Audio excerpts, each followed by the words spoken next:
But we have to, we cannot ignore history.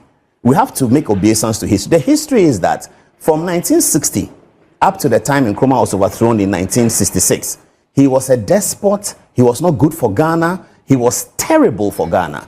It is between 1960 to 1966 that Nkrumah built over 100 industries and worked hard to industrialize Ghana. It is in this same period that he built Ghana's only motorway and also built the Akosombo Dam to provide electricity to the entire country. So how can it be said that Nkrumah was terrible for Ghana? Which despot provides free education from primary up to university level for his people? Preventive Detention Act was created in 1958. You might not think of it as a bad law. It is only the usage that you can criticize. Because what happened is that Nkrumah had been attacked by a bomb. And it was becoming very scary between Nkrumah and the opposition. The violence was growing on the part of the opposition, I must say. And Nkrumah needed something that will allow the intelligence agencies to work. So that's why PDA was set up. So in fact, if you look at the usage of PDA, between 1958 when it was set up and about 1961, it was minimal. But from 1961 to 1964, the PDA was railroading everywhere and every home was afraid. This was the state of affairs in Ghana. First, it is admitted that there was a justification for the introduction of the PDA, which is the terrorist attacks by the opposition to Nkrumah. Then it is claimed that the PDA was railroading everywhere. Let us assume this is true. The question to ask is, what caused all this? Well, I will tell you. The bombing incidents increased dramatically in the early 1960s, but this is not said. For instance, on the 9th of September 1962, a bomb was thrown into a crowd numbering over 2,000 just outside President Nkrumah's residence. 2 people were killed, with at least 63 persons injured. This was followed just 12 days later by another bomb explosion in Accra, which killed 3 people and left about 120 others injured. This was the 3rd bombing incident since the 1st of August that year, when a bomb was thrown at President Nkrumah in Kulungugu. In fact, in 1961, the visit of Queen Elizabeth to Ghana nearly did not happen, due to a series of bombing incidents. The British government understandably tried to discourage her from going to Ghana. The visit only happened because the Queen insisted on it. So this is the important context that is missing from the narrative. Somehow, Kwame Nkrumah is demonized for rightly taking decisive action to deal with what was essentially terrorism. But what was the Nkrumah government supposed to do when the president himself was being targeted and innocent Ghanaians, including children, were being murdered by these terrorists? The situation where you could be arrested and put in custody without the intervention of a court. Not just without the intervention of the courts, but on the basis that the Minister for Interior is thinking in his mind that you are preparing to do something wrong. This is a fundamental departure from the processes of the jurisprudence of the criminal court. It's just a fundamental and a wicked departure from it. That somebody can think in his head that he suspects that you are doing something wrong and then you are picked up and arrested. This was the state of affairs in Ghana at the time. Extraordinary times, as they say, call for extraordinary measures. We all saw how the US Congress passed the Patriot Act, which some said infringed on the constitutional rights of Americans. But national security considerations trumped all such concerns. Also, arrests under the PDA were mainly based on police investigations and intelligence, and not simply on the thinking of the Interior Minister. Because if you look at the amendment of the Constitution, Nkrumah had made himself a life president. Correct. And he had also made CPP the only legitimate party. Now, this is the situation that led many African countries to civil wars in the 80s. Because these leaders in the 60s, a lot of these Nkrumah students who had won independence for their various countries through Nkrumah's efforts, had also become despots and were thinking like that. So Kenneth Kaunda of Zambia and all of those people, they were there till the 80s. Ofebuanye, they were there. And part of the reason why Ghana did not experience those civil wars in the late 80s and the 90s was Kotoka. It is simply inaccurate to claim that the one-party system led to civil wars in any African country in the 1980s or 1990s. Zambia has never had a civil war. Neither has Tanzania, Guinea, Kenya, nor Malawi, all countries that were one-party states. Côte d'Ivoire is the only country mentioned that had a civil war, but this in fact only happened in 2002, after the transition to a multi-party system. Between 1960 and 1990, when the country was a one-party state under Houphouët-Boigny, there was no civil war in Côte d'Ivoire. It is important to state for the records that Felix Houphouët-Boigny was not a student of Nkrumah at any time. In fact, if anything, he was probably the staunchest opponent of Nkrumah in Africa. Houphouët-Boigny was a right-wing African leader who was ideologically opposed to Nkrumah and yet he also favored the one-party system. In fact, he made Cote d'Ivoire a one-party state in 1960, 4 years before Kwame Nkrumah. What must be properly understood is the context of those times. In the 1960s, the one-party system was widely seen by many newly independent African countries as the most favorable option, as it fostered national unity. The logic was that it made great sense to have a system that brings all the people together to build the country. Also, who was better qualified to lead a newly independent country than the party that had led the independence struggle? It must also be noted that Ghana was a de facto one-party state since 1951, as the CPP had won every election with a wide margin, and the opposition never managed to mount a serious challenge. It is in fact for this reason that the opposition resorted to terrorism, as they saw that the CPP was unbeatable through the democratic process of elections. The terrorism of the opposition, the huge popularity of the CPP, as demonstrated by their election victories, and the need to foster national unity, all gave good reason to opt for the one-party system. I mean, think about this. How can it be said that the best way forward for a poor, underdeveloped, newly independent country is to essentially divide its citizens into two opposing groups who will constantly be at each other's necks? This is essentially what the multi-party system does. It gives rise to division and also makes it impossible to have national unity. And you don't have to look far to see this. Just look at Ghana today. How do we test Kotoka's fidelity to the nation, and he and his friends?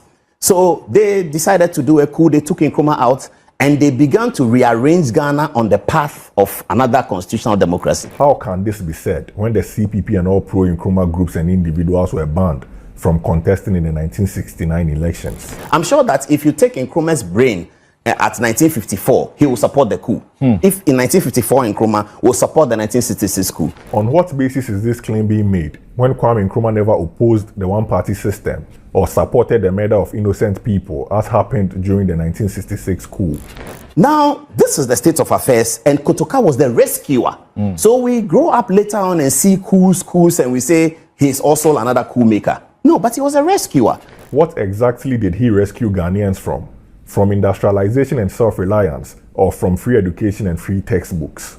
On this claim, I would like to share with you the assessment of Malcolm X, a man who can rightly be described as a truth teller, when he visited Ghana in 1964. When asked in an interview after his visit to both Ghana and Nigeria about how both countries compare to each other in terms of development, Malcolm said, "Nigeria is one of the richest countries on the African continent, one of the most beautiful of the African countries, but by the same token, you will find beggars there, you find poverty there, you don't find new cities. You find beggars and poverty in Lagos, which you don't see in Ghana." And 2 months after the 1966 coup, Ervin Markowitz, in an article titled "Ghana Without Nkrumah," wrote that Ghana was neither a terrorized nor poverty-stricken country, and yet Kotoka is being described as a rescuer. How did he rescue Ghanaians? And what did he rescue them from? Now see what happened. Nkrumah was popular. Yes, he was. In 1951, he won the election. 54, he won the election. 56, he won the election. You cannot win 3 successive elections in those days if you are not popular. But here is the charge. In 1960, Nkrumah knew that if he ran an election on universal adult suffrage, he might not win. So he decided to obscure the election and call it a plebiscite and do something funny. There was no obscuring by Kwame Nkrumah. What happened was that in 1960, a new constitution was to be introduced, but this had to be voted upon by the people, hence the idea of a plebiscite. It was then decided that the election for Ghana's first president should take place at the same time, alongside the plebiscite. For this reason, voting was to be carried out in every constituency, and the presidential candidate who won the majority of constituencies was to be declared the winner of the election.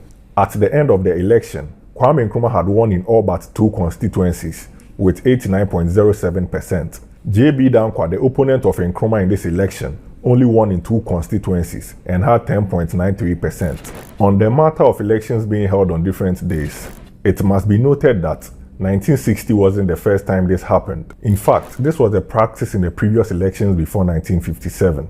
It was primarily because there were a very limited number of civil servants in those times, as they were the ones who supervised voting all over the country. It then became necessary to hold elections on different days so as to ensure that there will be enough civil servants at any given time to supervise the voting. Another reason was to also make sure that there were enough police officers to prevent any malpractices or violence. So clearly, this was no new invention by Kwame Nkrumah, as it is being made to look. More importantly, the dates for the election were fixed by a resolution in the National Assembly 1 month before the election. The fact that the election was going to be held over 3 days was known, and all of this was agreed to by the JB Dankwa-led opposition. Election 64, everyone was waiting for the election. What happened? The proper coup d'etat. Nkrumah overthrew the constitution as a president with the parliament. They said that we will not have any election anymore. CPP is the only party. All other political parties are banned. There is no mention here of the 1964 constitutional referendum, where the people of Ghana voted to approve the amendments that were put forward. How can Nkrumah be said to have overthrown the constitution when he followed due process and allowed the people to decide democratically?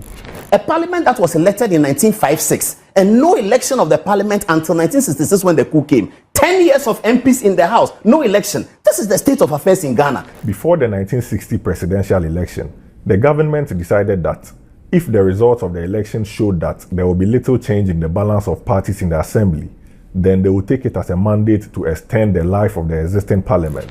With the opposition winning just 2 out of 104 seats, it was even very likely that their number of seats in the assembly would have been reduced from the 33 it used to be to just 2. So if anything, the decision by the Nkrumah government benefited the opposition. The intention of the Nkrumah government was to retain a sizable group of opposition members in the assembly, who, if an election had been held, were unlikely to have been retained by the people. Election 64, everyone was waiting for the election. What happened? The proper coup d'etat. Nkrumah overthrew the constitution as a president with the parliament. They said that we will not have any election anymore. CPP is the only party. All other political parties are banned. This is another claim that is made without any evidence whatsoever. What was the status of the opposition in 1964? If they had failed woefully to mount a challenge to Nkrumah since 1951 up to 1960, how were they suddenly going to win power in 1964 when industries were springing up everywhere in Ghana? For me, I just think that whether Kotoka is a hero or a villain, I want to say a few things for the viewers and the listeners to make a judgment. There is a saying that goes that the only difference between a hero and a villain is that the villain chooses to use that power in a way that is selfish and hurts other people. Can we put Kotoka in that context? If you want to call him a villain, did he use the power selfishly to hurt other people, or was he a liberator at the time? Just 21 days after the coup, E.K. Kotoka wrote to the finance ministry demanding that all members of the Ghana Army be granted a total exemption from paying for water and electricity, and also from paying income tax. That was not all. He also demanded a total exemption from paying conservancy and quartering charges. As commander of the Ghana Army, Kotoka was clearly going to be the biggest beneficiary of these exemptions. So how can anyone say that he did not act for his personal benefit? At the time Kotoka was making these demands, state-owned factories and farms were being abandoned and workers were being dismissed by the NLC because they claimed Ghana was broke. And yet, look at all the exemptions Kotoka demanded for. What you need to understand is this. Kwame Nkrumah, the greatest president we ever had, got to a point where his mind messed up. Many people, after they survive an assassination attempt, change. Where is the evidence to justify making such an outrageous claim? There was none provided. Yes, those who suffer traumatic events are affected by it. That is not in doubt. But does that make it right to claim that his mind was messed up without providing any evidence? Kwame Nkrumah always acted within the bounds of the Constitution. Therefore, it is highly unfair that he and his government's decisive action to deal with terrorism is being used to attack him in this manner. I mean, you should try to imagine it yourself, and you probably cannot. A bomb being detonated in Ghana, not once, not twice, but on many occasions, killing many people, including children. Yes, even children were not spared by the Anti-Nkrumah terrorists, but it is Nkrumah who gets demonized when this period is spoken about, and those who do so never give the full context. At which point exactly and how did Nkrumah change? Because the PDA was introduced in 1958 after a plot to assassinate Nkrumah was exposed. This is after a bomb had been thrown into his house in Accra in 1955. And what did he change from and to what? A time came when Kwame Nkrumah became an insufferable despot. What I mean is, he will not let anybody breathe in this country. Ask your grandfather, they will tell you. This is another very outrageous claim that was made. And the only thing we are told is to ask our grandfathers, Okay, I've asked my grandfather and he said Kwame Nkrumah was a great leader and the best Ghana has had. Now what? In fact, I have sat down with many elders who witnessed the times and they all say the same thing. Nkrumah will not let anybody breathe in this country. Is it by building factories all over, or by his massive investment in agriculture to provide them with jobs? Or is it the unprecedented infrastructural development? How can anyone say this? And he offers no basis for saying this, but tells us to ask our grandfathers. But who has said Nkrumah was perfect? Nkrumah himself has never claimed to be perfect. So how is this even relevant? What General Ankrumah and Kotoka did, I don't agree that they were villains. No. Considering the state of our country at that time. What was the state of the country at the time?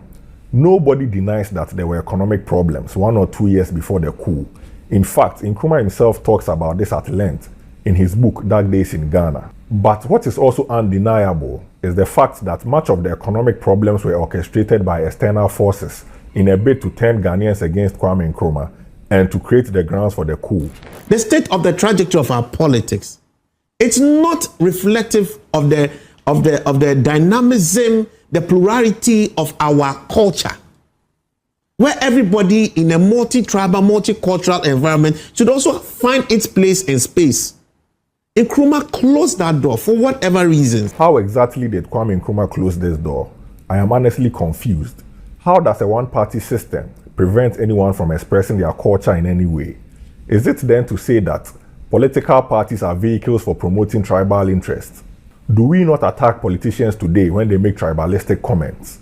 So what exactly is Nkrumah being accused of here? The only door Nkrumah closed is the door of tribalism with the Avoidance of Discrimination Act in 1957. And what has a political system got to do with cultural plurality? How exactly does MPP and NDC today express cultural plurality of Ghanaians?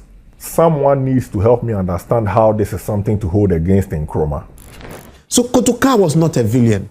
He helped reset and help restore democracy, because democracy was truly lost. Nobody could debate these things unnecessarily. What is more democratic than making it possible for your people to have education for free? Which oppressive leader will educate all of his people?